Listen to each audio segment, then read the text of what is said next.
എം.ടി.എം കോളേജിൽ NSSന്റെ നേതൃത്വത്തിൽ ഹിരോഷിമ ദിനം ആചരിച്ചു. Veliyankode MTM arts science and commerce college NSS യൂണിറ്റിന്റെ നേതൃത്വത്തിൽ ഹിരോഷിമ ദിനം ആചരിച്ചു. യുദ്ധവിരുദ്ധ ബോധവൽക്കരണവും സമാധാന സന്ദേശവും ഉയർത്തിപ്പിടിച്ചാണ് ദിനാചരണം സംഘടിപ്പിച്ചത്. പരിപാടിയുടെ ഭാഗമായി അണുബോംബ് ആക്രമണത്തിന്റെ ദുരന്ത പശ്ചാത്തലം പ്രമേയമാക്കിയ ഹിരോഷിമ ഷോർട്ട് ഫിലിം പ്രദർശനം നടന്നു. തുടർന്ന് ആഗോള സമാധാനത്തിന്റെ പ്രതീകമായ സാഡോക്കോ നിർമ്മാണ പരിശീലനവും സംഘടിപ്പിച്ചു. ചടങ്ങിൽ കോളേജ് PRO ഫൈസൽ ബാബ മുഖ്യപ്രഭാഷണം നടത്തി. NSS പ്രോഗ്രാം ഓഫീസർ സുഹൈബ് പരിപാടിക്ക് നേതൃത്വം നൽകി. വിദ്യാർത്ഥികളും അധ്യാപകരും പരിപാടിയിൽ പങ്കെടുത്തു.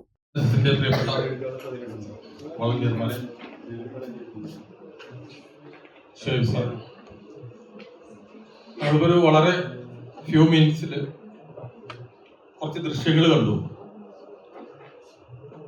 ഇത് വളരെ കുറച്ച് ഭാഗമാണ് നമ്മൾ കണ്ടിട്ടുള്ളത്.